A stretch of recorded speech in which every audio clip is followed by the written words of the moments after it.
Primeiro, eu queria me apresentar. Meu nome é Alexia, sou psicóloga. E hoje eu atuo em 2 ramificações dentro da psicologia. Uma delas, a primeira, é a psicologia online, a clínica online. Então, na clínica online, eu atendo adultos das mais variadas demandas: depressão, ansiedade, transtornos do humor, transtornos da personalidade. E, inclusive, eu tenho um Instagram que fala muito sobre isso. Se alguém quiser me seguir lá, acompanhar, é @psi.alexiasantos. Então, é só entrar lá. Tem um link também que fala diretamente comigo. Se você teve alguma dúvida também de hoje da palestra e não quis falar aqui, ficou com vergonha, ficou sem graça, pode me chamar lá nesse link que a gente conversa sobre. E a segunda área que eu atuo é de acompanhante terapêutica, que é diretamente com as crianças autistas. E como que é esse trabalho de acompanhante terapêutico? A gente, enquanto profissional de psicologia, acompanha essa criança em todas as áreas em que ela precisa de uma intervenção. Então, a gente está na casa, a gente está na clínica, a gente está na escola. Eu já acompanhei crianças no shopping, no parque, em vários locais. Por quê? Porque a gente acompanha essas crianças para que ela desenvolva as habilidades esperadas para ela se comportar nesse local, que é o local esperado que ela se comporte. Então, eu já vou começar falando um pouquinho para vocês, pode passar o primeiro slide, sobre o que é o autismo, tá? O autismo é um transtorno, e como qualquer transtorno, ele tem causas multifatoriais. Então, o que significa isso? Significa que ele tem mais de uma causa.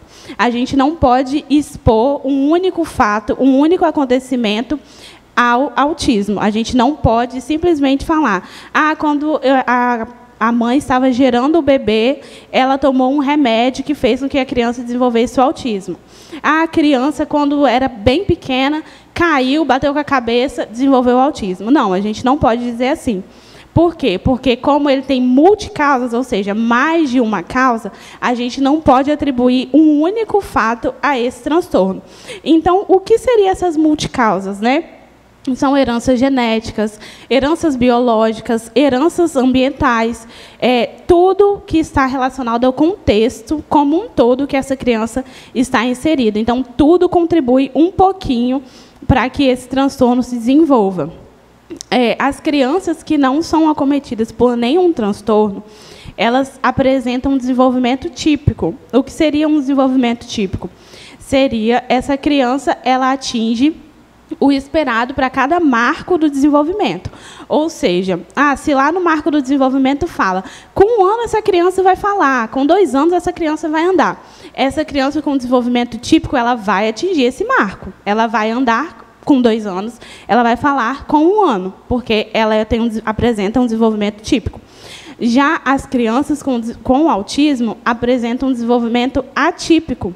Então, o que significa isso? Significa que pode ser que elas não atinjam essas habilidades esperadas no marco do desenvolvimento. Então, assim, Alexia, então significa que o meu filho nunca vai falar. Ele recebeu o diagnóstico do transtorno autista, então significa que o meu filho nunca vai falar, que meu filho nunca vai andar, que meu filho nunca vai brincar. Não, não significa isso. Significa que ele vai apresentar mais dificuldades, que ele vai precisar, algumas vezes, de mais estímulo para que isso aconteça, mas não significa que seja uma sentença de que nunca vai acontecer. Vai acontecer, mas no tempo dele. Talvez ele não fale com 1 ano, talvez ele fale com 2 anos. Talvez ele não ande com 2 anos. Pode falar.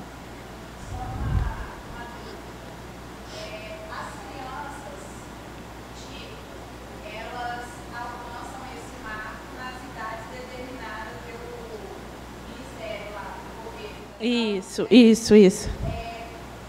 criança autista ou algum transtorno, ela não atinge naquela idade determinada, ou ela pode desenvolver, tipo assim, muito cedo, ou é sempre atrasada? Boa pergunta. Ela não acontece desenvolver muito cedo, mas ela pode desenvolver no tempo esperado. Ela pode tanto desenvolver no tempo esperado como no tempo atrasado. Então, assim, ela pode acontecer, mas antes das outras crianças é bem mais complicado.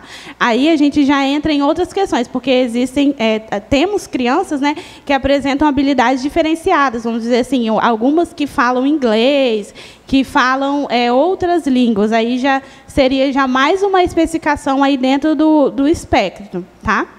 Pode passar. Aí, temos as variações do transtorno. Temos o leve, moderado e grave. Normalmente, no leve, é o que vai acontecer. Ele pode acontecer de atingir no tempo esperado. Por quê? Porque no leve ele não apresenta tantas perdas. Ele vai apresentar perdas pontuais, né? Às vezes ele vai apresentar somente uma dificuldade ali na interação. Às vezes ele vai apresentar somente uma dificuldade ali em habilidades acadêmicas, ou ele vai apresentar somente uma hipersensibilidade ao toque. Então, assim, são perdas pontuais. Não seriam muitas perdas, né? Já no moderado, essa criança ela já apresenta mais dificuldades, ela já vai apresentar mais dificuldades. Aí seria o caso da criança que provavelmente não vai atingir esse marco do desenvolvimento no tempo esperado. Seria a criança que vai levar mais tempo para adquirir essa habilidade. E já no autismo grave, o autismo grave, ele sempre vai estar junto a uma deficiência intelectual. Sozinho, o autismo por si só, ele não se torna grave. Ele é desenvolvido na função leve e no moderado. Mas, quando temos a deficiência intelectual, aí temos um autismo grave. E o que seria deficiência intelectual? Na verdade, mais à frente, eu vou falar as áreas de perda do autismo. E já que vocês vão perceber que são áreas pontuais. Já na deficiência intelectual, essa perda é geral na cognição. Então, o que acontece? Essa criança com deficiência intelectual vai apresentar dificuldade de fala, dificuldade de raciocínio rápido, de pensar, de resolver problemas, de interagir. Então, ela vai ser uma criança bem comprometida. E aí, juntamos com o transtorno do espectro autista, temos uma criança bem comprometida. Mas aí você pode me perguntar, Alexa, significa que essa criança comprometida ela nunca vai atingir os objetivos, que ela nunca vai falar, que ela nunca vai brincar? Não, não significa. Significa que ela vai precisar de mais estimulação do que as outras crianças, mais estimulação do que uma criança com autismo moderado, mas não significa que ela nunca vai conseguir ter habilidades básicas, tá? Pode passar, por favor. Então, aí eu vou falar os sinais e sintomas. E uma pontuação que é bem importante é que os sinais e sintomas, eles podem ser notados a partir do primeiro ano de vida. Então, lá no primeiro ano de vida, o que a gente percebe de diferente dessa criança? O principal sinal que a gente tem de criança autista é não mantém contato visual com a mãe na hora da amamentação. Aí você pode me perguntar também, Alex, significa então que essa criança já é autista? Não, significa que ela apresenta um sinal. Então, você precisa estar atento a esse sinal. Você precisa observar se ela vai apresentar outros sinais. Mas esse é o primeiro sinal, é o mais importante e é o mais evidente, né, de uma criança de 1 ano. Passados esse primeiro ano, nos outros anos de vida, 2 anos, 3 anos, a gente já consegue perceber uma criança com comportamentos muito repetitivos, aquele balançar de mão, balançar de tronco, assim. Então, a gente consegue perceber muito isso. Se alguém tiver algum exemplo também, quiser trazer, se alguém já percebeu, pode falar.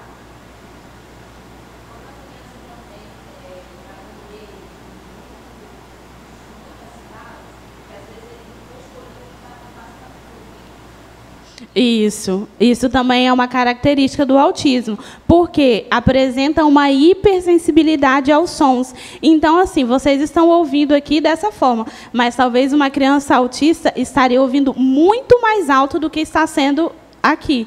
Por quê? Por conta dessa hipersensibilidade no ouvido, né? Elas também podem apresentar padrão de gosto, né? Um gosto muito específico. Talvez assim, ela tem um padrão de gosto de brinquedo só de bola. Então, ela vai brincar só com bola. Você pode apresentar carrinho, você pode apresentar o que for para essa criança, que ela não vai gostar. Ela vai gostar de brincar só com a bola.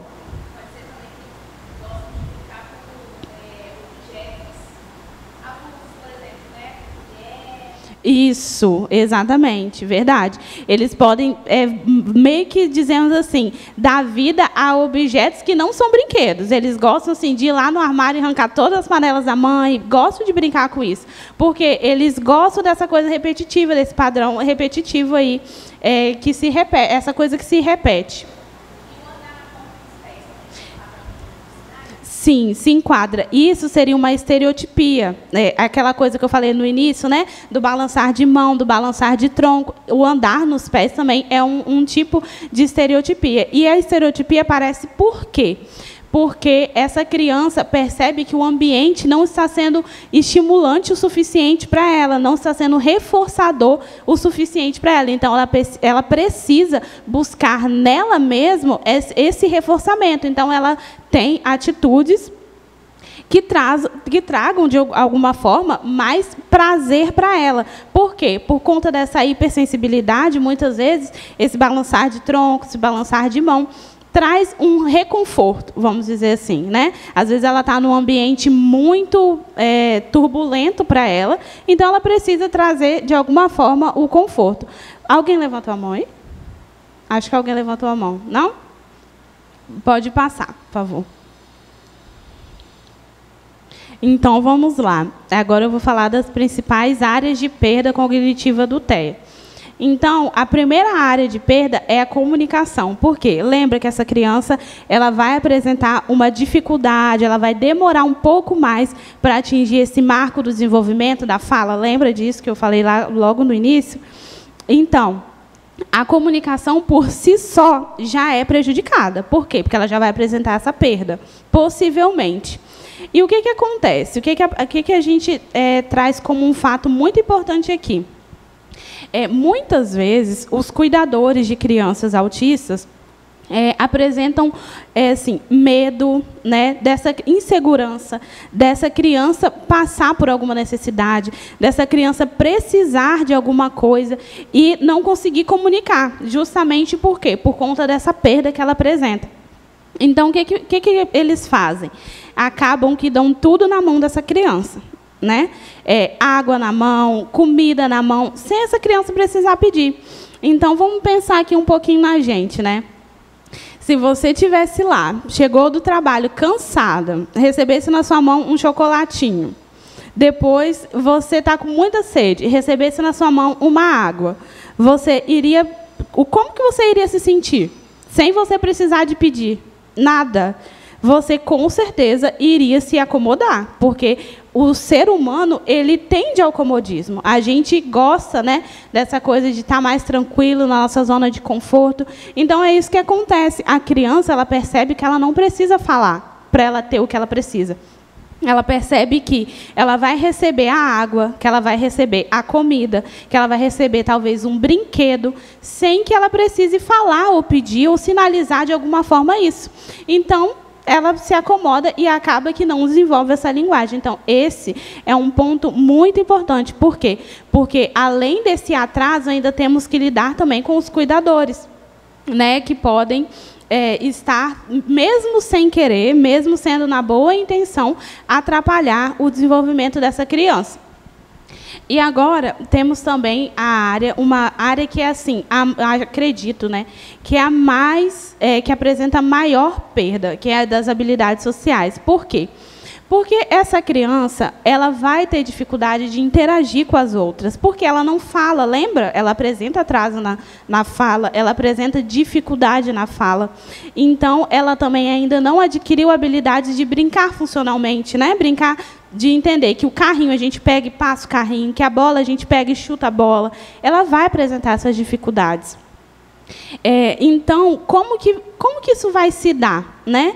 das duas, uma. Ou ela vai perceber que ela não está sendo aceita, que não está sendo legal esse ambiente para ela, e ela mesmo vai optar por sair, por ficar no canto dela, brincando com as coisas dela, ou essa criança vai ser excluída pelos demais. Muitas vezes isso acontece não só com crianças, não só entre as crianças, acontecem também com professores, com pessoas, né, adultas, vamos dizer assim, que estão ali lidando diretamente com essa criança. Eu tenho um exemplo muito forte, assim, forte nesse sentido, né, que diz muito sobre essa questão de habilidades sociais. Eu atendo uma criança que hoje ela tem 5 anos.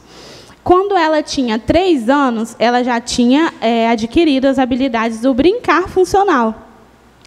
De brincar, né, da forma correta. Brincar funcional seria isso, brincar da forma correta, brincar com a boneca da forma que tem que brincar com o carrinho da forma que tem que brincar, né? Então, essa criança ela já tinha adquirido essas habilidades, sem apresentar nenhum comportamento que seja inadequado a esse contexto, do tipo empurrar um coleguinha, bater num coleguinha, puxar o cabelo da coleguinha. Ela já não apresentava mais nenhum desses comportamentos. Aí, o que aconteceu? Veio a pandemia. A mãe dessa criança deixou essa criança por 2 anos isolada. É claro que a gente entende perfeitamente porque essas crianças também apresentam uma sensibilidade também ao ambiente, né? Então, elas podem apresentar muito mais facilmente doenças, elas podem se debilitar muito mais fácil. Então, essa mãe optou por isso. Ela julgou o mais necessário para o momento, né? Visto que estávamos no ápice dessa pandemia, no ápice dessa crise aí da doença, né? Então, o que aconteceu? Fomos retornar com essa criança aos 5 anos de idade para esse contexto de brincadeira. O que aconteceu? Chegamos lá, essa criança, após 5 minutos de interação, começou a puxar cabelo, a bater nas crianças, jogar brinquedo para cima. Então, o que essa criança estava querendo nos dizer? Que aquele ambiente para ela já não estava mais sendo tão reforçador como era antes, que ela já não tinha mais essas habilidades. Então, o que a gente faz? A gente exclui essa criança de vez? Não. A gente ensina novamente ela como que ela deve se comportar nesses contextos. Se a gente sabe que ela tem um tempo aí de tolerância de 5 minutos para até começar a apresentar o primeiro comportamento que não é adequado para aquele contexto, a gente deixa ela talvez ali 3 minutos. Ensina ela ali em 3 minutos, rapidinho, como brinca, sai com ela um pouquinho desse contexto, depois retorna. Então, é assim que a gente faz, é um trabalho de formiguinha mesmo. Muitas vezes a gente tem que voltar, a gente vai, mas a gente volta, porque as habilidades são perdidas no meio do caminho. Então, assim, eu trouxe esse exemplo para vocês perceberem o quão as habilidades sociais são o que mais, de fato, apresentam perdas. Por quê? Porque não depende só da criança, depende de outras crianças, depende de adultos também. Então, é onde os pais, né, das crianças autistas mais se sentem incomodados, porque eles acabam que veem os filhos excluídos, né?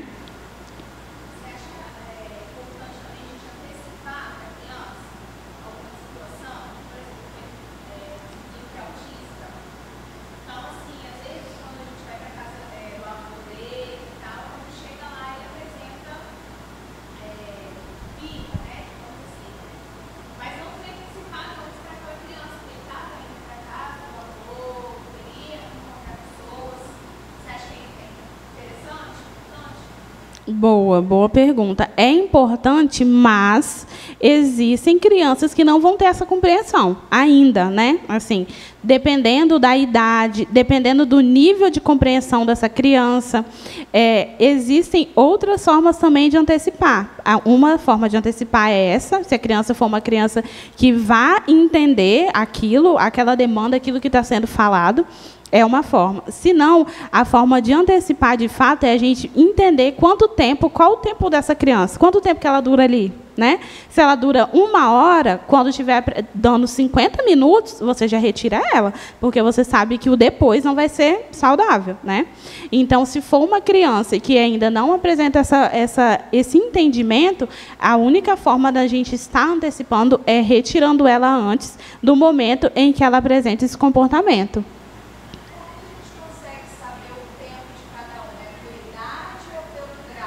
Não, é expondo ela à situação. Porque essa criança, por exemplo, que eu atendia, lembra, de 5 anos, a gente achava que ela sabia brincar perfeitamente. Por quê? Porque 2 anos atrás ela sabia. Então, foi só expondo ela novamente a esse brincar que a gente percebeu que o tempo de tolerância dela era de 5 minutos. Igual aqui no contexto da igreja, a gente recebe crianças que a gente não conhece, não convive. Aí, por exemplo, chega uma criança nova, eu nunca vi aquela criança e nem sei que ela é autista. Ou, às vezes, o pai comunica, ele é autista, mas é acompanhado, eu vou deixar aqui na sala com vocês. Como que a gente consegue identificar que o tempo daquela criança ali já está esgotando para poder entregar para os pais antes de uma crise? Entendi. Olha, então, você vai ter que começar observando, né? Como que ela chegou? Se ela chegou bem, se ela chegou brincando, se ela chegou tranquila, ok, você continua observando. Continua observando. Quando ela parar ao primeiro sinal de brincar, quando você perceber que ela já não está aceitando mais um brinquedo que ela estava gostando de brincar, já é um sinal de que já não está sendo tão interessante para ela. Então, já é o momento de acender a luzinha, sabe? De ficar mais alerta. Aí você insiste. Aí, se você insistir, sim, você pode estar dando início a uma crise de birra daquela criança, porque ela já não está mais gostando daquele brinquedo, ela já não está mais gostando daquele contexto. Então, assim, é de fato expondo e indo observando esses pequenos sinais que a criança vai dando. Entendeu?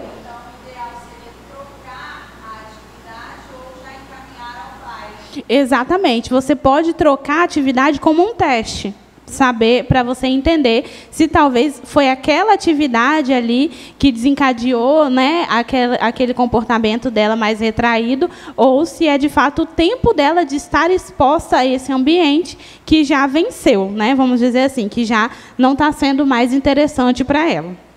Gente, todo mundo está entendendo até aqui? Tá legal? Se tiverem alguma dúvida, tá, pode levantar e perguntar. Processamento visual e auditivo. Esse também é um ponto que interfere muito no brincar, vamos dizer assim.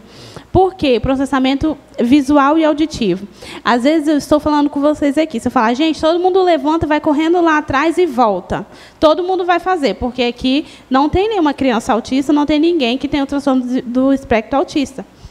Mas, talvez, se eu falar para uma criança, não é que ela não vai ouvir, não é que ela não vai entender. Ela vai ouvir, ela vai entender, mas ela não consegue processar a informação a esse nível de fazer isso sozinha. Pode acontecer. Nas crianças com autismo moderado a grave, isso pode acontecer. Isso é um ponto que pode acontecer muito nessas crianças. Aí você pode, talvez, me perguntar assim, uai, Alexia, mas ela não está vendo todo mundo fazer, por que ela não faz? Porque essa criança, lembra que ela apresenta muitas perdas? A perda na imitação também é algo muito importante, é algo que acontece muito. Essa criança não consegue imitar, ela vê, mas ela não consegue imitar. Aí já entra meio que num ciclo, porque ela não consegue processar visualmente e auditivamente, ela não consegue imitar.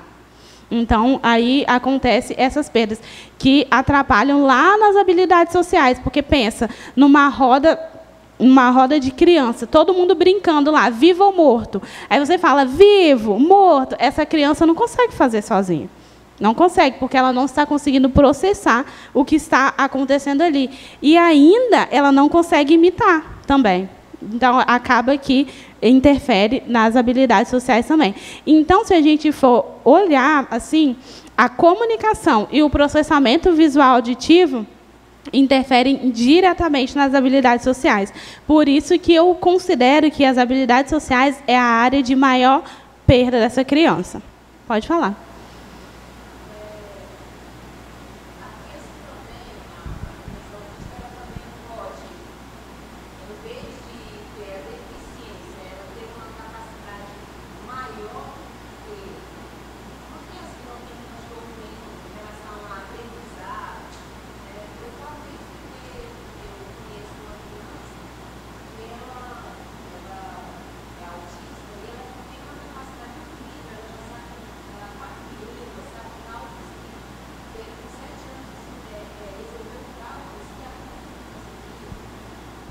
Entendi, sim.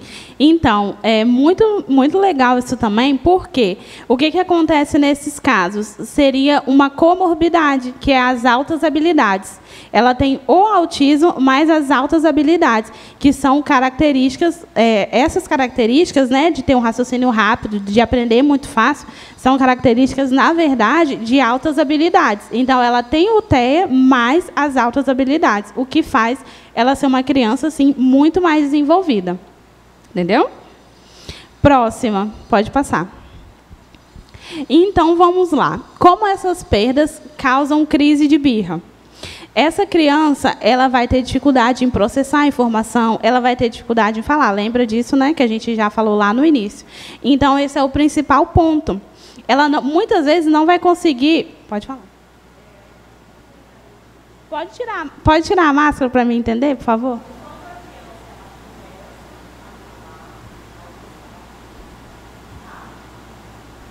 Aí a gente entra numa questão assim, que precisamos de estimulação. Precisa-se estimular essa criança. Muitas vezes as crianças com autismo, no autismo leve, pode acontecer que não precise tanto de estimulação.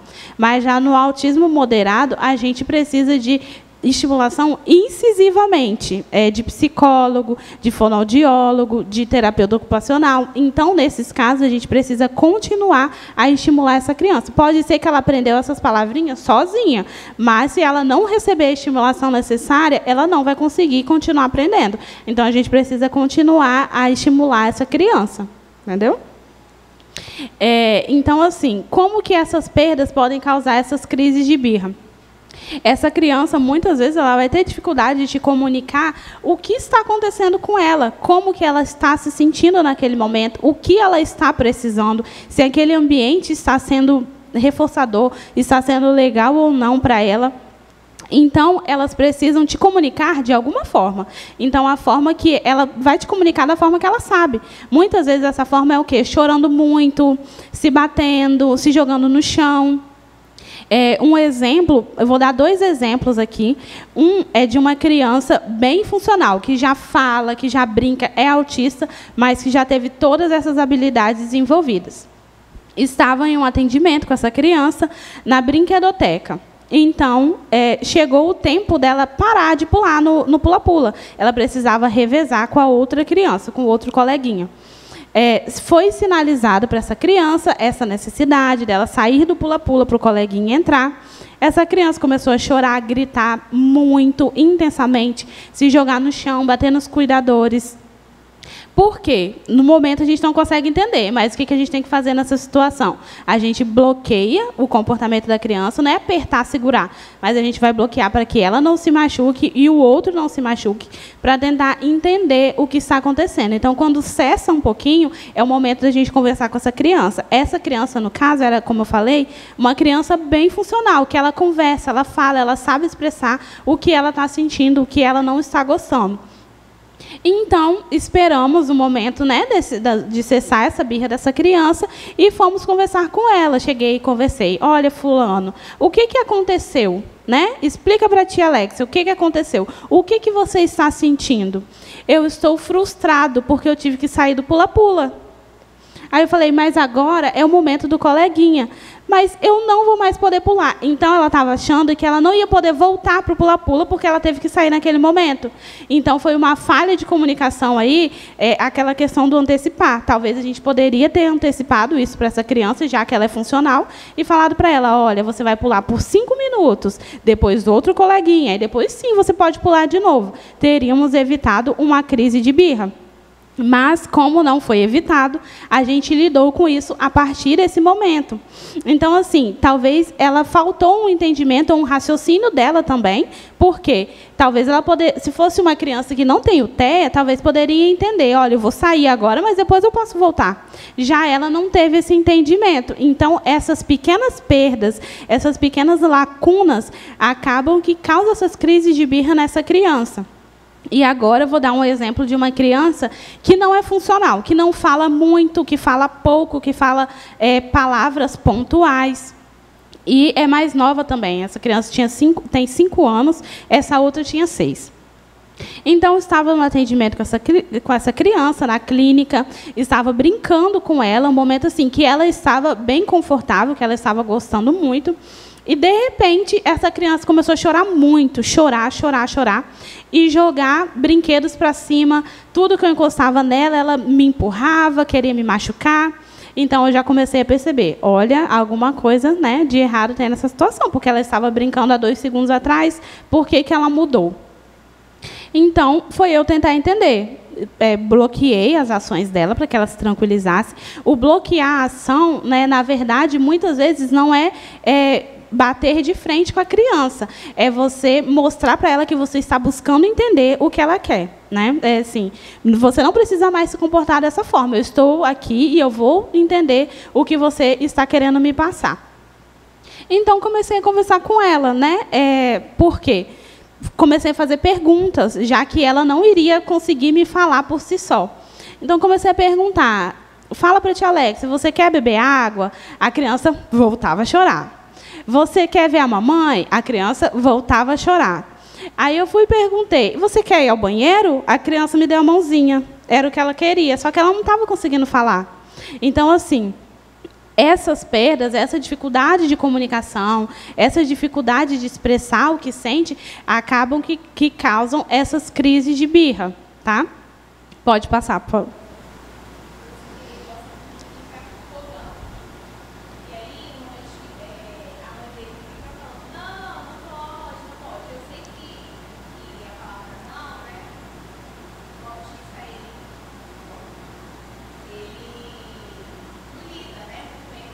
Exato.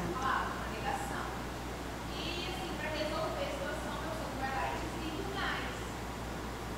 Só que, assim, ele precisa entender que ele não pode mexer com o fogão. Como você acha que a gente pode lidar nessa situação? Pode mediar? Vamos lá. Vamos dizer que eu sou a companheira terapêutica dessa criança. Como eu lidaria?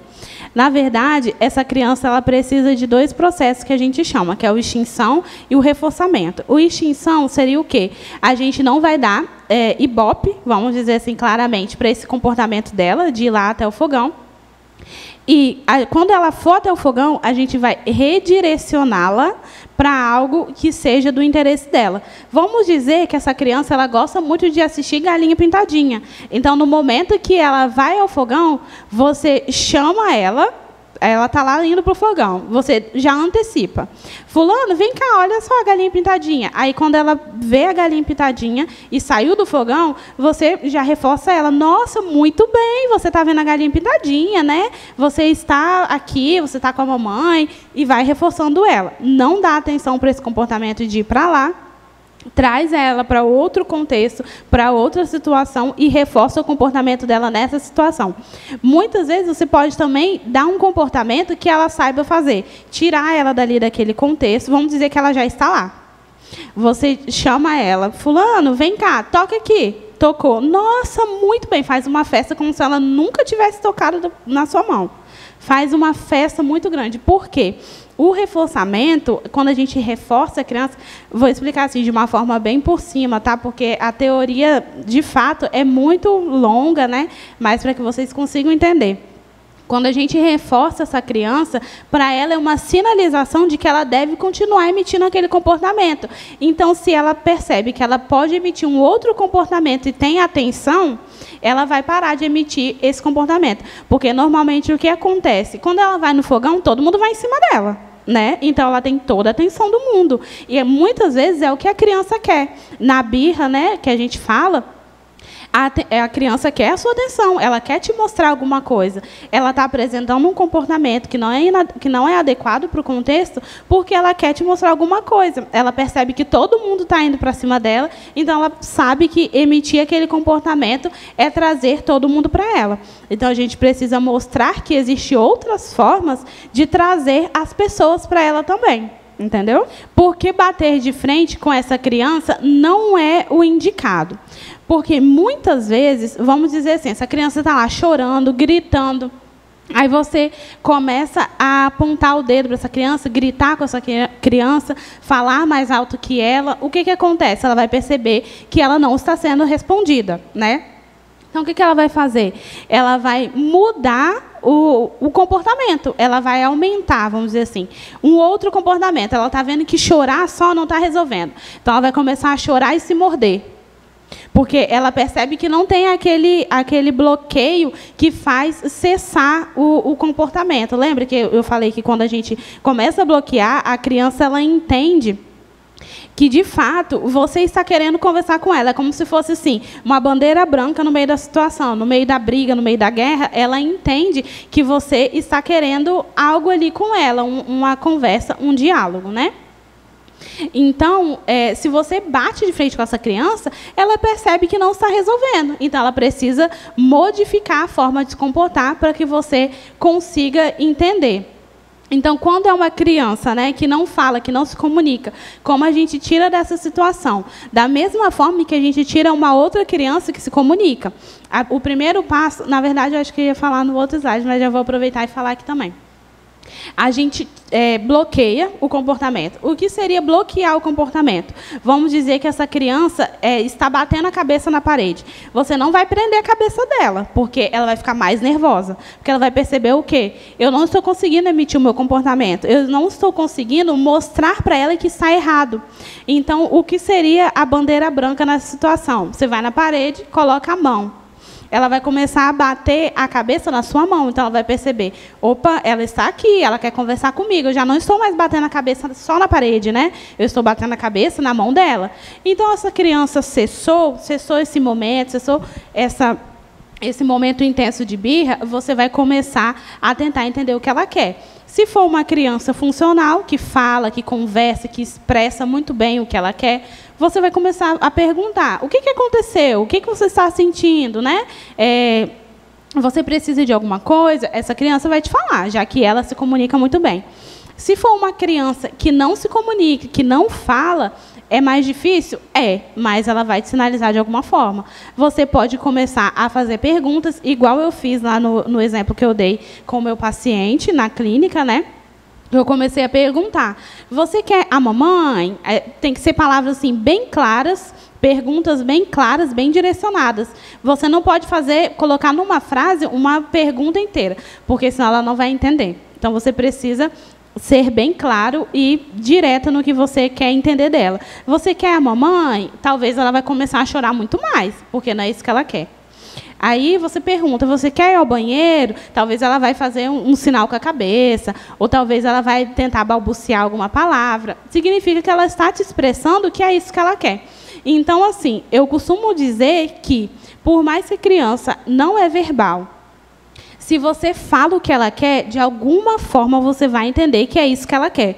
Porque alguma expressão ela vai te dar. Talvez ela vai sorrir, talvez ela vai parar de chorar, talvez ela vai expressar, vai te dar a mão, né, como aconteceu no meu caso, que a criança me deu a mãozinha, significa que ela queria isso. Porque quando eu levei ela no banheiro, de fato, ela estava apertada, estava querendo fazer xixi.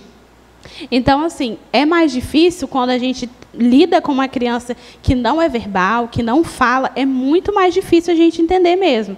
Às vezes, de primeira vez, você não vai conseguir entender, às vezes vai levar um pouquinho mais de tempo, mas não significa que você não vai conseguir. É assim, na prática, né, nos processos, no dia a dia, você vai perceber, você vai conseguir ir entendendo mais aquela criança, então vai ser mais fácil para você. Respondido? Próximo. Então, para fechar essa parte da birra, eu queria colocar aqui que a birra não quer dizer má educação dessa criança. Na verdade, é só a forma que ela encontrou, por mais inadequada que seja, de te mostrar que não está certo, que ali não está sendo bom para ela, que ali não está sendo legal para ela, que talvez ela está sentindo alguma coisa e ela quer te mostrar de alguma forma que não está sendo reforçador o ambiente ou a situação para ela. Então, isso não quer dizer má educação, quer dizer somente que ela encontrou só essa forma de se comportar. Pode passar. Então, vamos lá. As crianças que são acometidas pelo TEA, elas têm capacidade, sim, e elas conseguem realizar as atividades que são direcionadas a elas. Com certeza, algumas vão ter mais dificuldades que as outras. Eu vou dar 2 exemplos novamente dos meus 2 pacientes, sendo um funcional, um que faz tudo muito bem, e o outro que já é mais debilitado, que ainda não consegue ter as habilidades do brincar muito bem, que ele ainda não consegue se comunicar muito bem. Então, eu já acompanhei essas 2 crianças em brinquedotecas, né? Então, uma dessas crianças, que é a funcional, ela brinca perfeitamente, ela fica lá no local dela, no lugar dela, e eu fico de longe assistindo. Então, tem uma brincadeira de vivo ou morto, ela sabe muito bem brincar sozinha. Tem uma brincadeira de correr, ela sabe muito bem correr sozinha. Tem uma brincadeira de falar, de pergunta, ela sabe muito bem falar sozinha, repetir. Tudo isso ela sabe muito bem.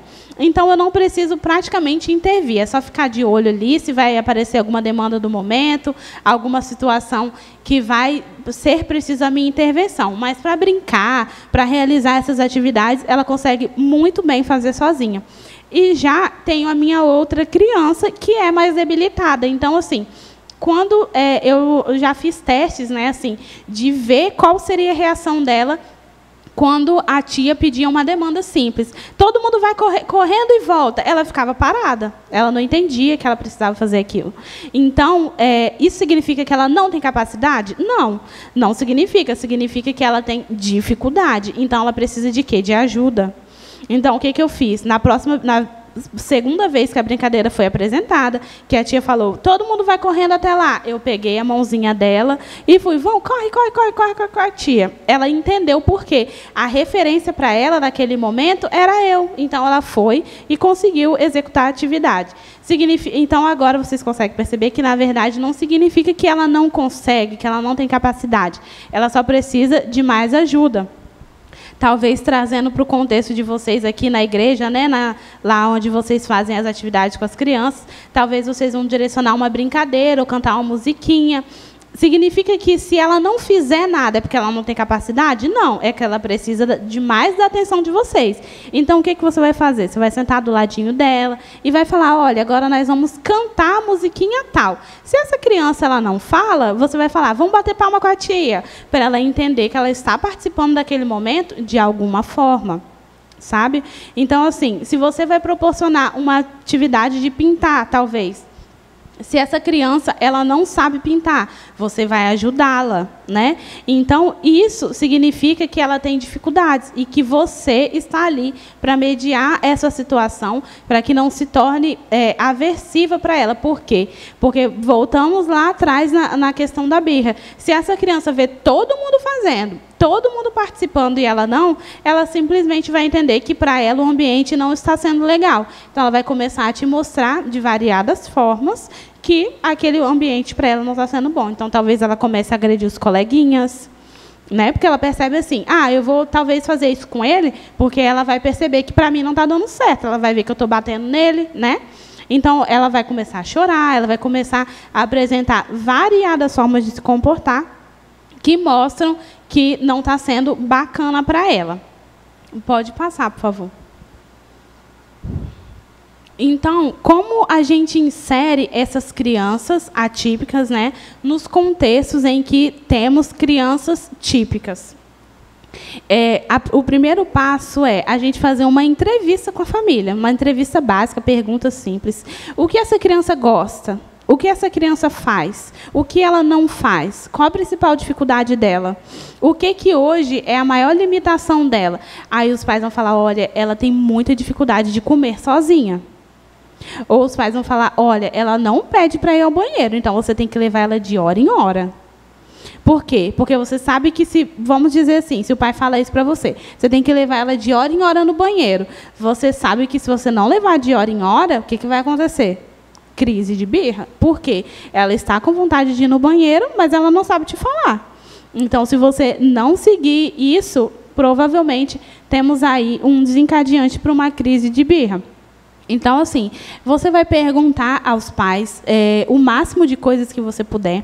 Então, se os pais falarem assim, olha, ela tem dificuldade, muita dificuldade para comer sozinha, então você já vai ofertar ajuda para ela.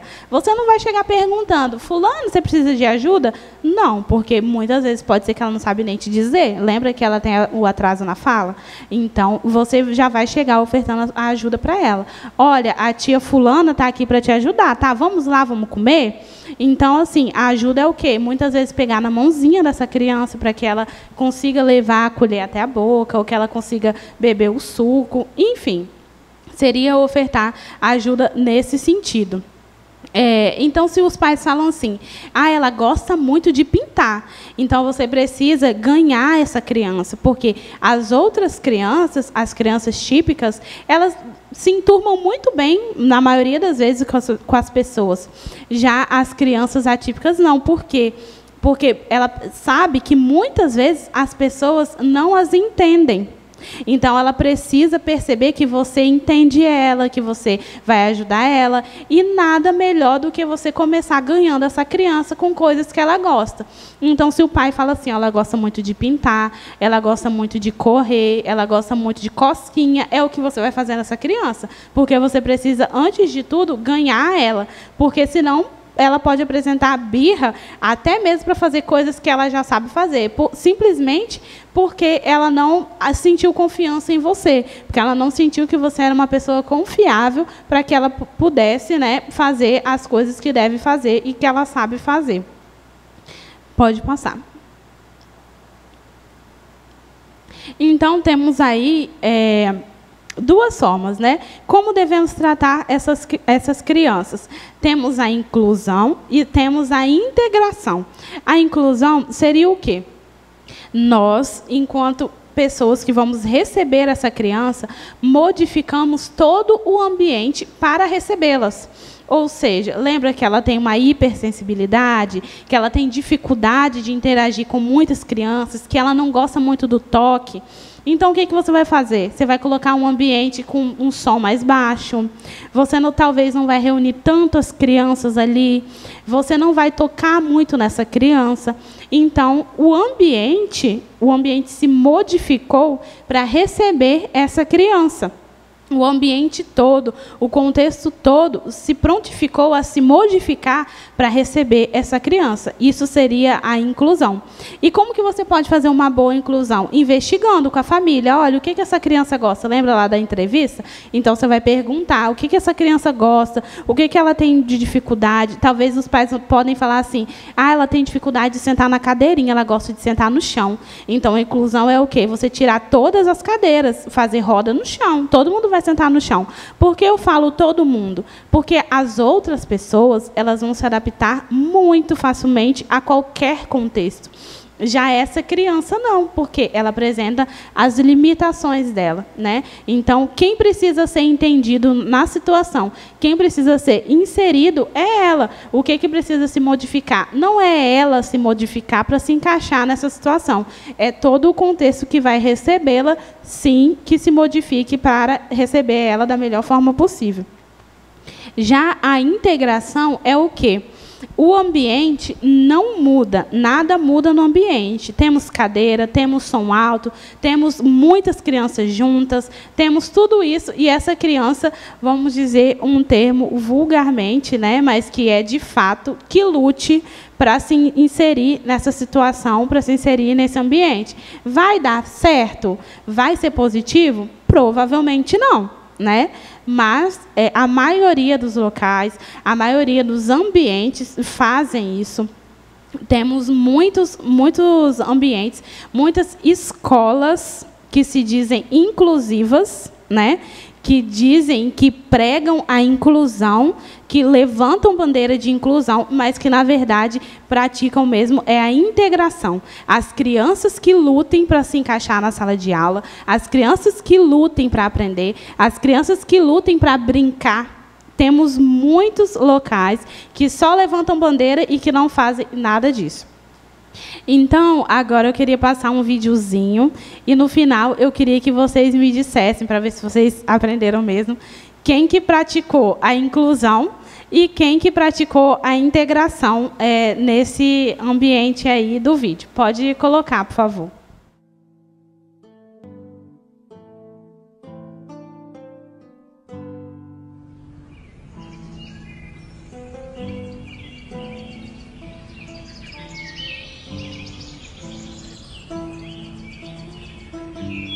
Vou deixá-lo aqui. Eu sei que não é o melhor lugar para ele, mas é que estamos sem dinheiro. E assim que pudermos, vamos levar a um lugar mais adequado para sua situação. Aqui estão seus relatórios, os remédios e esse aqui é o último exame dele. Ah, e nessa maleta estão todos os seus brinquedos. Tudo bem, senhora. É só assinar aqui e pronto. Maria, tá correndo de novo nos corredores. Quer fazer o favor de ir brincar com as outras crianças?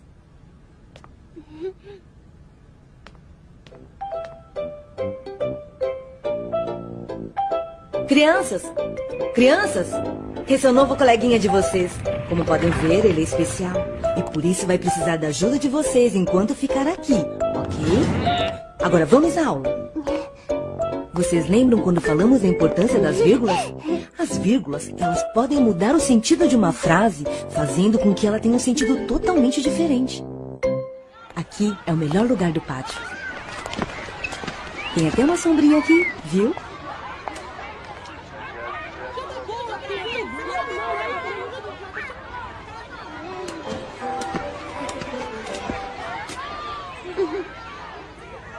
Ei, Maria, você tá indo aonde? Olá, como se chama? Meu nome é Maria. Bem-vinda à escola. Não sabe andar? E nem falar? Não sabe fazer nada? O que aconteceu?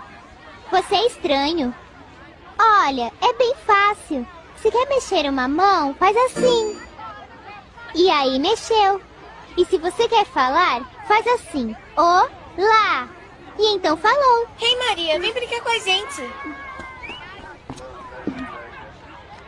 E se o seu braço coçar, o que vai fazer?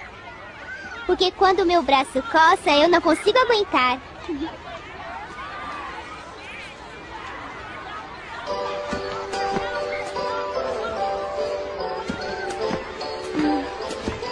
Ô, Maria, o que você tem? Quer brincar de pular corda? É muito divertido.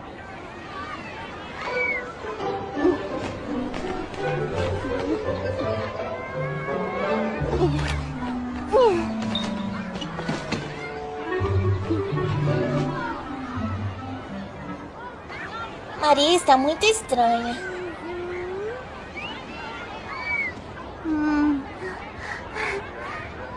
Ah, já sei qual é o problema. Você gosta mais de futebol. E o atacante se concentra. Ele está pronto para bater um pênalti decisivo. É sua última chance para vencer o campeonato e ser o campeão.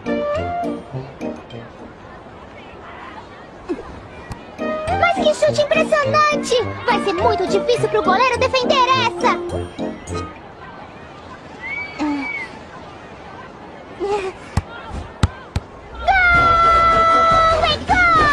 O atacante fez um golaço e a galera vibra! Gol! A Maria tá muito estranha.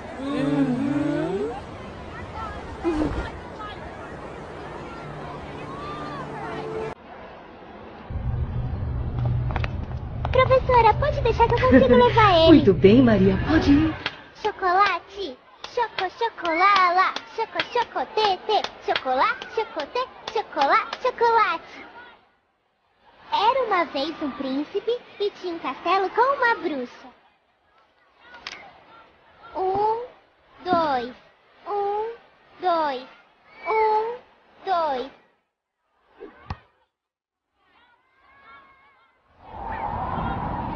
Capitão, salve a donzela!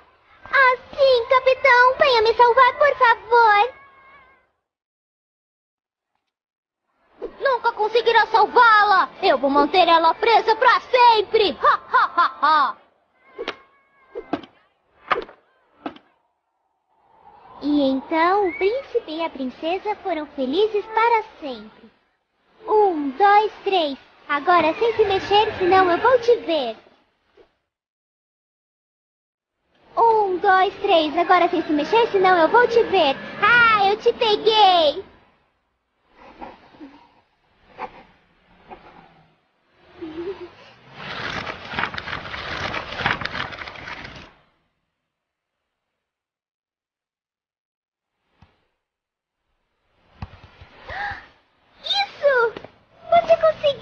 você vai se recuperar e vai andar e então vai falar e aí vamos viajar para o mundo todo. Sabia que tem lugares que se comem formigas? Mas a gente não precisa comer formigas.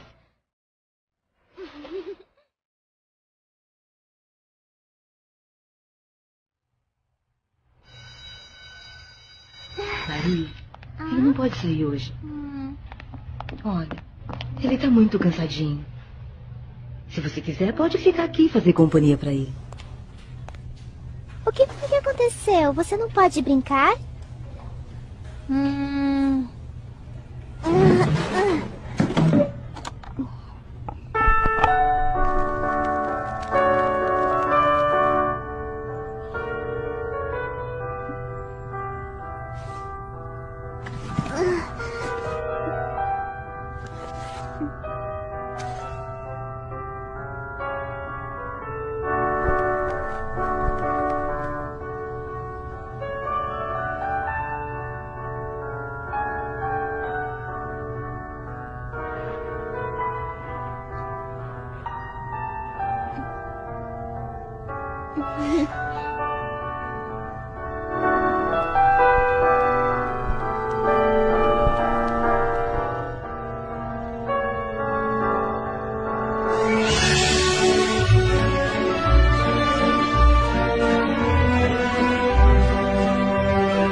A melhor treinadora do mundo.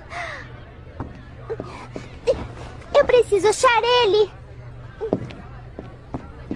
Já imaginávamos que isso ia acontecer. Ninguém nunca está preparado para isso. Pelo menos ele foi dormindo. Ele não sofreu. Eu sei que isso é muito difícil. Eu não sei como vamos dizer isso para as crianças. Principalmente para Maria. Ela é tão próxima dele. Juntaremos tudo o mais rápido possível. Depois mandaremos para vocês. Não se preocupem.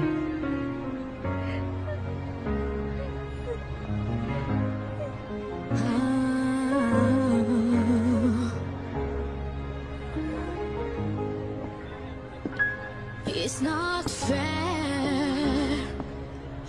I'm talking to you upstairs. Are you there? You know I care. So please don't tell me that this is an empty prayer. No. Cause all she has and all she's lost, I wish she could remember. I watch your face. Bom dia, classe. Eu sou a Maria, sua nova professora. I miss her. Gostaram do vídeo? E aí, quem para vocês foi inclusivo e quem que foi integrativo? Alguém arrisca?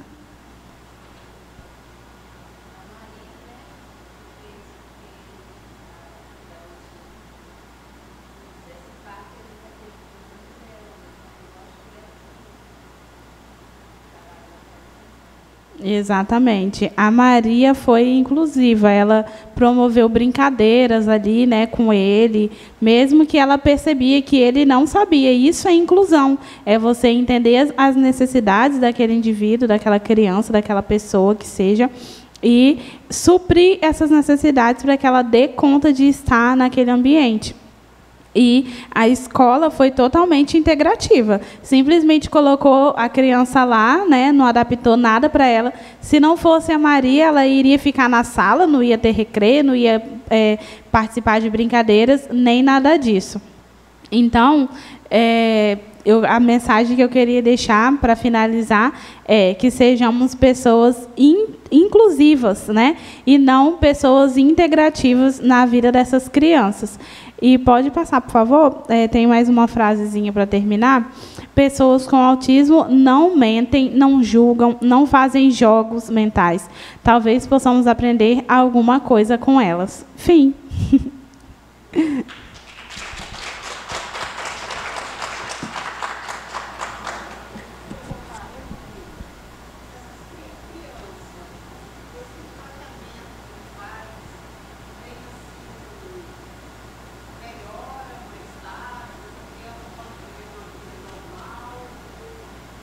Sim, hoje a gente tem a aba, né, que é para tratamento especificamente do autismo. É o que eu trabalho também como acompanhante terapêutica. A aba, na verdade, é até uma sigla em inglês, mas significa análise do comportamento aplicada. E através dela, através da aba, a gente ensina habilidades para essas crianças, né, habilidades que elas ainda não têm. E também focamos em extinguir os comportamentos que a gente não quer que se mantenham. Então, assim, hoje, por exemplo, eu tenho uma criança, acompanho uma criança de 5 anos muito funcional, que ela fala tudo, ela expressa o que ela sente. Às vezes ela fala, eu estou me sentindo... Assim, a gente dá um modelo, né, para a criança, para que ela consiga aprender. Então, a gente sempre fala, eu estou me sentindo... O quê? Então, quando ele vai explicar, ele sempre fala, olha, eu estou me sentindo magoado, eu estou me sentindo triste. Então, assim, come sozinho, faz tudo sozinho. É claro que ainda tem algumas brechas, né? Às vezes ele tem um comportamento de frustração muito grande, então ele acaba que agride os coleguinhas. Mas, assim, no contexto, de forma geral, já é uma criança bem desenvolvida. Mas ela tem estimulação desde que foi descoberto o autismo. Lá, quando ela tinha 2 anos e meio, por aí. Então, assim, vamos dizer que ela tem 2 anos e meio de estimulação. Mas essas crianças conseguem, sim, elas vão desenvolver. Se for uma criança com autismo grave, vai ser mais difícil. Não digo que é impossível, né? Mas vai ser muito mais difícil e muito mais trabalhoso. Mas no autismo leve e moderado, a gente consegue trabalhar muito bem essas habilidades aí. Principalmente, ou pelo menos, as habilidades básicas, né? De falar, de se expressar, de se comunicar, de escrever, né? Então, a gente consegue, sim, estar trabalhando essas habilidades com as crianças, elas adquirem.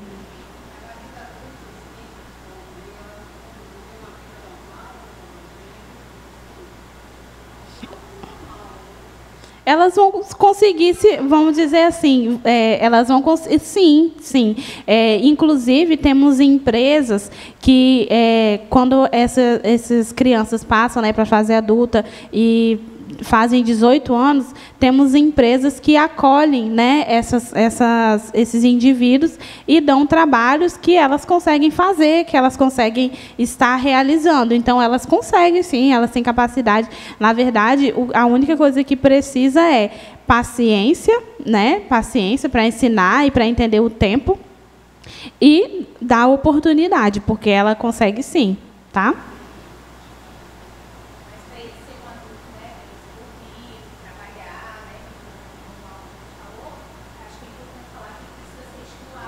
Desde a infância, exatamente. Desde quando foi feito o diagnóstico, desde quando foi descoberto o autismo.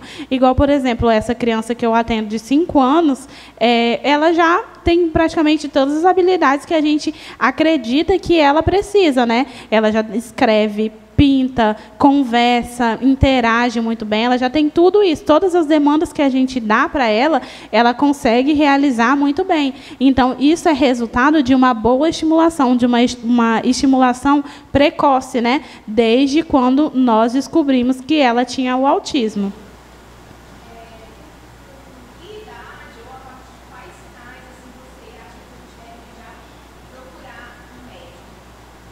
Olha, quando a criança, lá no primeiro ano de vida, ela já apresenta a falta, né, da comunicação visual com a mãe, eu já veria como um sinal muito importante. Então, assim, a gente vai começar a observar lá no marco do desenvolvimento. Se com 2 anos essa criança tem que falar e ela ainda não fala, já temos mais um sinal. Né?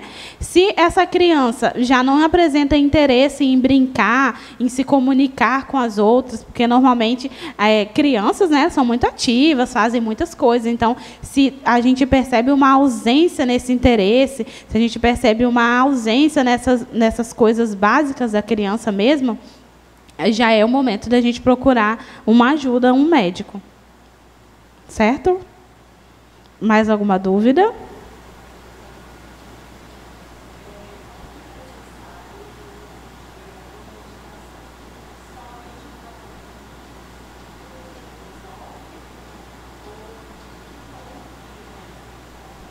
Muitas vezes, somente o tratamento resolve, mas há casos de perda cognitiva muito grande, vamos dizer assim.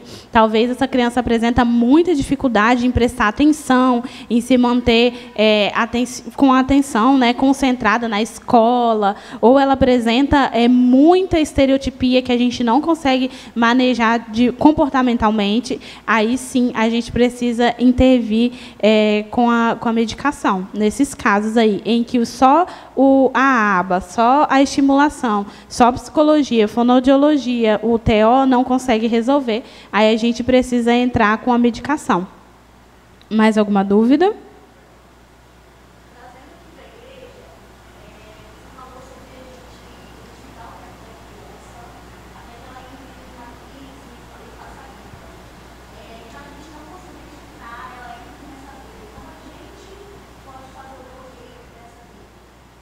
Depende muito do comportamento que ela vai emitir, né?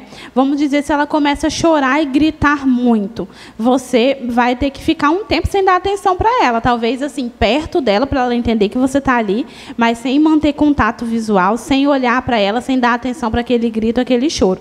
Ela cessou um pouquinho, já é o momento de você tentar conversar com ela, tentar um diálogo, né? Tentar perguntar, tentar entender o que ela quer. Se for algo assim, de machucar outras pessoas, talvez, se você não conseguir antes tentar desviar a mão dela ou segurar a mão dela, você entra na frente, né? Porque a principal coisa que a gente tem que prezar nesses momentos é a segurança da criança e do outro, porque às vezes ela não tem noção de medir essa força que ela vai fazer para dar esse tapa, para morder. Então, a gente precisa, ao máximo, evitar, antecipar, para que a gente não deixe acontecer, entrando na frente, às vezes tirando assim bem de leve, sem que seja de uma forma brusca, para que ela entenda que seja como se fosse um bater de frente com ela, para que ela perceba que é só um bloqueio que você está fazendo. Então, entrou na crise de birra, é bloquear os comportamentos e não dar atenção a eles. Não dar atenção não significa que você vai deixar a criança chorando ali e vai sair andando. Não, você vai ficar perto dela, para ela entender. Estou aqui, você está aqui, mas que você não está dando atenção ao comportamento dela de chorar tanto assim.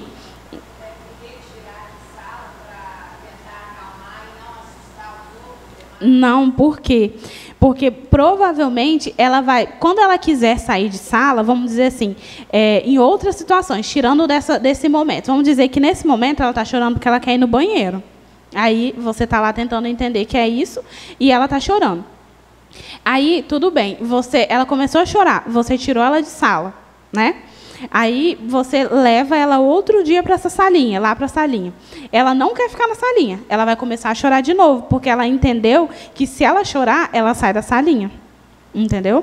Então, você precisa manter essa criança ali, não dar atenção para o comportamento dela, envolver as outras crianças em outras atividades, outras demandas. Por quê? Porque senão essas outras crianças vão dar atenção para ela. Então, de alguma forma, ela vai ser reforçada. Ela vai entender assim, eu tenho atenção quando eu choro. Então, para tudo que ela quiser, ela vai começar a chorar. Mais alguma pergunta?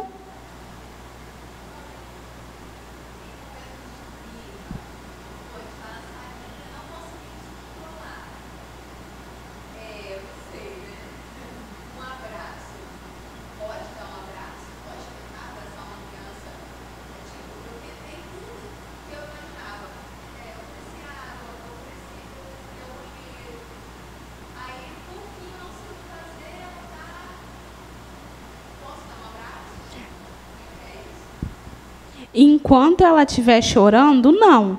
Mas aí o que você pode fazer para dar esse abraço nela, né? Você pode pedir algo simples que você saiba que ela sabe fazer. Por quê? Porque você já perguntou ao pai dela. Lembra que você perguntou qual a dificuldade dela, o que ela consegue, o que ela não consegue. Então, você perguntou essas coisas aos pais dela. Aí, talvez, os pais relataram que ela conhece muito bem os órgãos, né, o corpo, assim.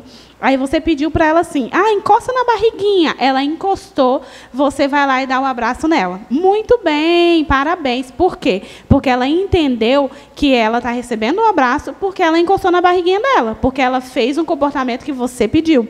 Porque se ela entender que ela vai receber o abraço, mesmo ela chorando, ela vai chorar sempre para receber o abraço.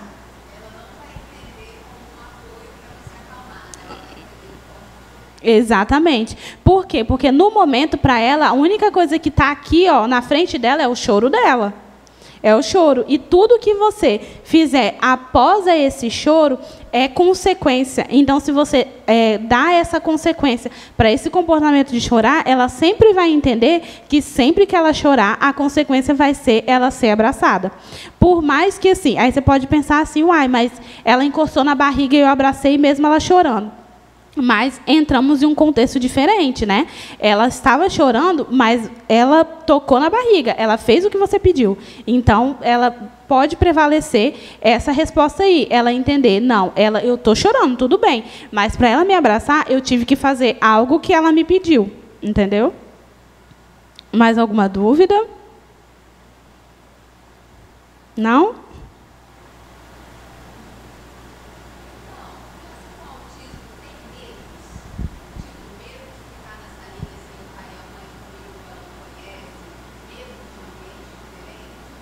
Tem medo, tem como todas as outras crianças, mas aí é preciso a gente identificar nessa entrevista inicial com os pais quais seriam os possíveis medos dela, porque assim não é assim relativo, vamos dizer assim, tipo receitinha de bolo, né? Toda criança autista vai ter medo do escuro, vai ter medo do palhaço, não, a gente precisa identificar no contexto daquela criança ali qual é o medo dela, entendeu?